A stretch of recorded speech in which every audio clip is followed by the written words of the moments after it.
प्रिय दर्शकों, इस वक्त हम सीए मुख्तियार जो कामा विधानसभा से आज़ाद उम्मीदवार प्रत्याशी हैं, उस हवाले से जो इलेक्शन इस मोड़ पर आप पहुंचा है, किस नज़रिए से देखें आप उसको? मेरा नाम अनीशा है और मैं मुख्तियार साहब की वाइफ हूँ और मैं एज ए मैनेजिंग डायरेक्टर काम करती हूँ मीर पब्लिक स्कूल में।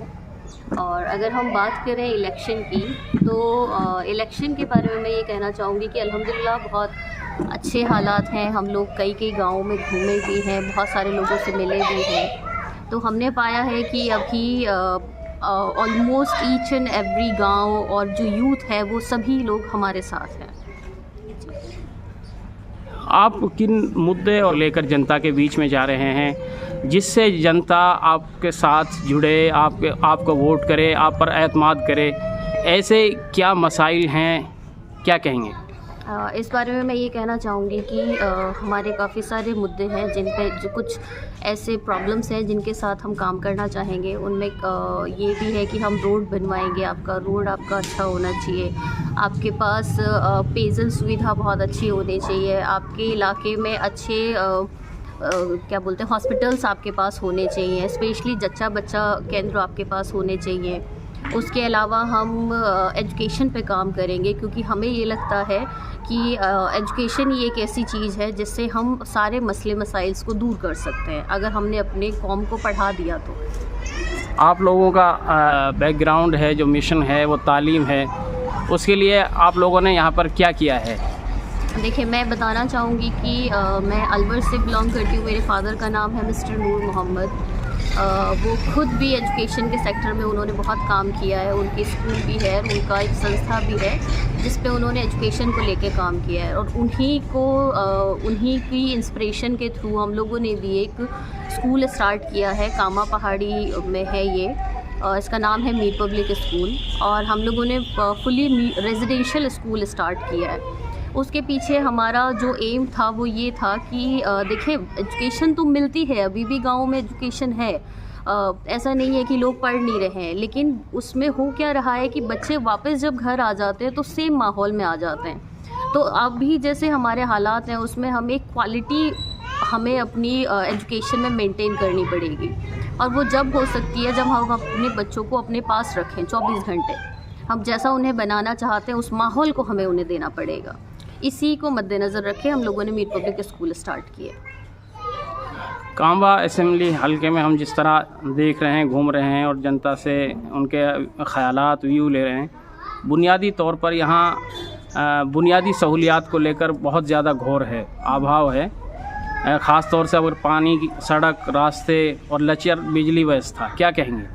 आप बिल्कुल सही कह रहे हैं, बहुत ज़्यादा अच्छे हालात नहीं है यहाँ पे। अगर आप बात करें पानी की सुविधा की, तो बहुत ज़्यादा शुद्ध पेयजल नहीं मिलता है। वही एक रीज़न है कि हम लोग बीमार पड़ते हैं और उसी बीमारी का अभी लेकिन लोग उस चीज़ पे ध्यान नहीं देते हैं। तो मैं ये कहना चाहूँगी कि इन सभी चीज़ों के लिए हम लोग काम करेंगे और ये भी हमारा जो मिशन है, अगले 5 साल के जो मिशन है, उनमें भी ये सारी चीज़ें हम लोगों ने इंक्लूड की हैं। लोगों के क्या विचार हैं और क्या मंसूबे हैं? अगर आप लोग जो है जीत कर आते हैं, विधानसभा पहुंचते हैं, तो यहाँ की जनता के लिए क्या क्या ऐसे काम हैं जिनकी तरफ आपकी पहली फोकस रहेगा जिन कामों पर? देखिए, जैसा मैं पहले भी बता चुकी हूँ अभी थोड़ी देर पहले भी कि मेन मुद्दे वही हैं कि आपके यहाँ पे बेसिक चीज़ें नहीं हैं। आपके यहाँ पे बेसिक वाटर फैसिलिटी नहीं है, सिंचाई की सुविधा नहीं है, छोटे छोटे किसान हैं तो उनको लोन की सुविधाएं नहीं है। उन सब पे हम लोग काम करेंगे, सिंचाई की सुविधाओं पे हम लोग काम करेंगे, हॉस्पिटल्स हम लोग बनवाएंगे। और अभी अगर आप रोड की हालत देखें तो इतनी ख़राब हालत है, जहाँ पे आप 2 मिनट में पहुँच सकते हो वहाँ पे आपको आधा घंटा लगता है। तो एक हम रोड जो है और सड़कें जो हैं उनके हालात हम सुधारने की कोशिश करेंगे। और एजुकेशन तो जी है ही हमारा मेन, इस पर भी हम लोग फोकस करेंगे, गर्ल्स एजुकेशन पर। और क्योंकि अभी भी मेवात में ये हो रहा है कि हाफ़ अगर हम परसेंटेज देखें तो वो बच्चियों की है, लेकिन उनको उतनी तालीम नहीं मिल रही है। और अगर मिल भी रही है तो 10th 12th, जो कि बहुत ज़्यादा मतलब इससे कुछ होता नहीं है आज के ज़माने में। अगर बात करें स्वास्थ्य और सेहत के हवाले से, यहाँ के जिस तरह की हॉस्पिटल्स हैं वो यहाँ की आवाम के लिए नाकाफ़ी नज़र आती हैं, तो इस सिलसिले में क्या सोचो फ़िक्र है? अगर आप लोग जीत कराते हैं? इसके लिए भी हम लोगों ने यही प्लान किया है कि आप बिल्कुल सही कह रहे हैं। अगर हम स्वास्थ्य की बात करें तो हमारे पास बहुत सारे हॉस्पिटल्स नहीं हैं, और जो हॉस्पिटल्स हैं उनमें प्रॉपर सुविधाएं नहीं हैं। मैं खुद भी और हमारे जैसे और बहुत सारे लोग हैं, अगर हम ज़्यादा बीमार हो जाते हैं तो तुरंत हमें रेफ़र किया जाता है, अलवर जाते हैं या फिर हरियाणा में गुड़गांव वगैरह या फिर भरतपुर जाते हैं। तो हम लोग इसके लिए भी काम करेंगे। हॉस्पिटल्स हैं तो उनमें सुविधाएं और लाएंगे, उनमें मशीनरीज़ की ज़रूरत है, उनमें बेटर डॉक्टर्स की ज़रूरत है, स्पेशलिस्ट हमें यहाँ पे लाने पड़ेंगे। तो उसके लिए हम लोग काम करेंगे। यही बस हमारा मिशन है।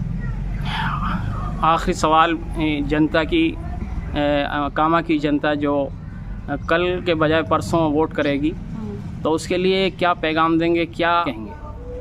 तो मैं आप सभी से ये कहना चाहूँगी कि आप हम पे भरोसा करें। आपने बहुत सारे लोगों पे ट्रस्ट करा है और अपना बहुत ही कीमती वोट उनको दिया है। इस साल मैं आप सबसे रिक्वेस्ट करना चाहूँगी, हाथ जोड़ के मैं आप सबसे रिक्वेस्ट करूँगी कि इस बार आप हम पर भरोसा करें, और आपको हम यकीन दिलाते हैं कि अगले 5 साल आपको ये महसूस नहीं होगा कि आपने गलत लोगों को ये बागडोर संभालने के लिए दे दी है। हम पूरे 5 साल इतना चेंज कर देंगे कामा की चीज़ों को, दशा और दिशा बदल देंगे हम इस कामा की। कोशिश करेंगे जो वादे हमने किए हैं उनसे ज़्यादा करने की कोशिश करेंगे। तो हम पे ट्रस्ट करें और 25 तारीख को ज़्यादा से ज़्यादा सीएम मुख्तार अहमद को वोट करें। उनका चुनाव चिन्ह है बैटरी।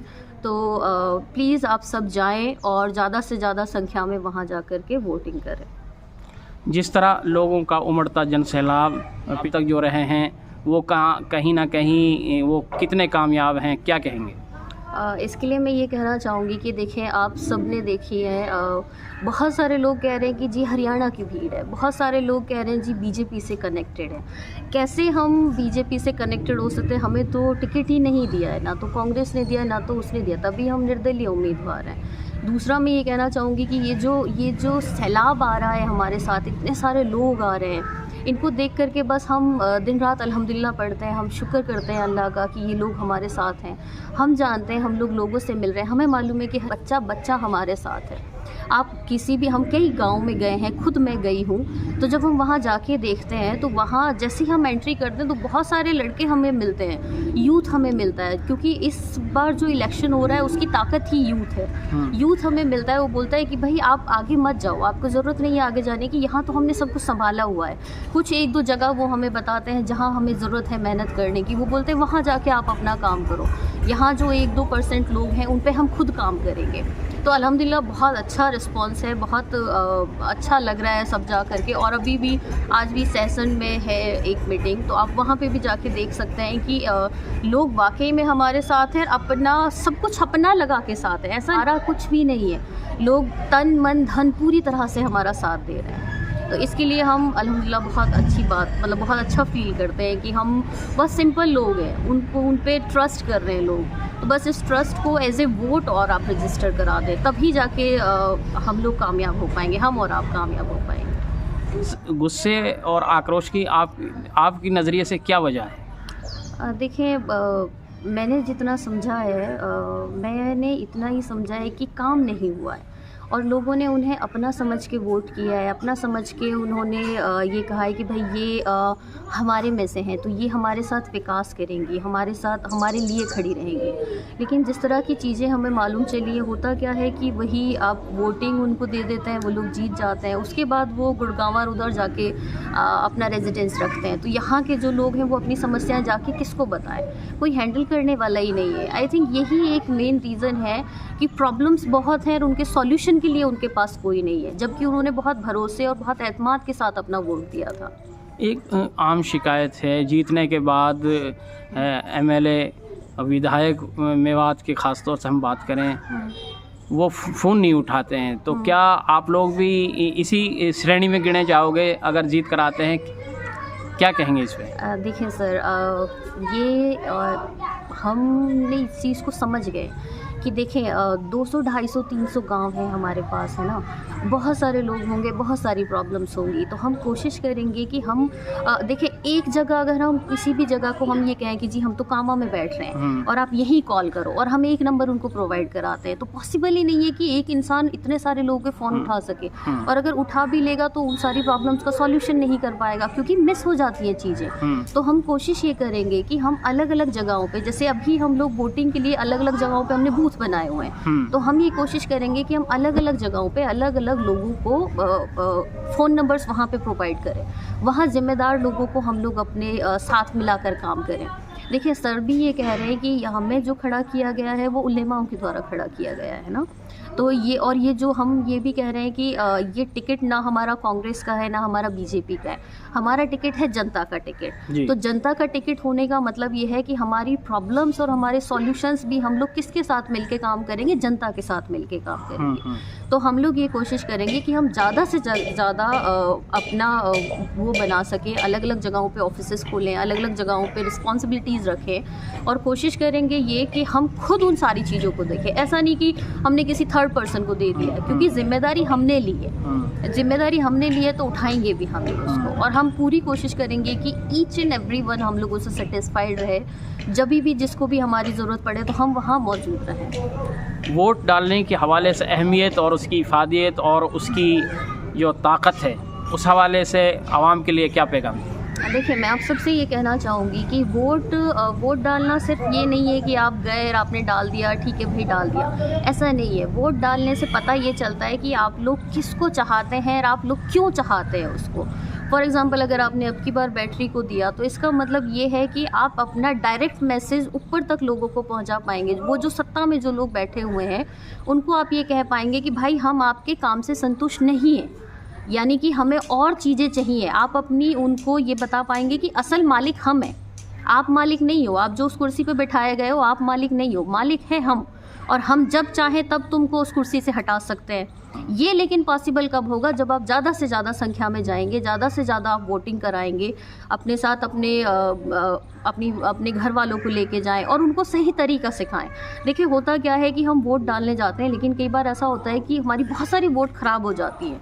क्यों? क्योंकि उनको वो तरीका नहीं आता है। कोशिश तो हम भी कर रहे हैं, हम लोग गांव-गांव जा रहे हैं, हम लोग लोगों से मिल रहे हैं, तो और मैं अब सभी उन यूथ से अपील करना चाहूँगी जो गांव-गांव में हमारी हेल्प कर रहे हैं, जो हमारा बाजू बन के खड़े हुए हैं, उन सभी से मैं कहना चाहूँगी कि आप ज़्यादा से ज़्यादा संख्या में अपने आसपास और अपने गाँव के लोगों को वोटिंग करवाने के लिए ज़रूर लेके जाएँ।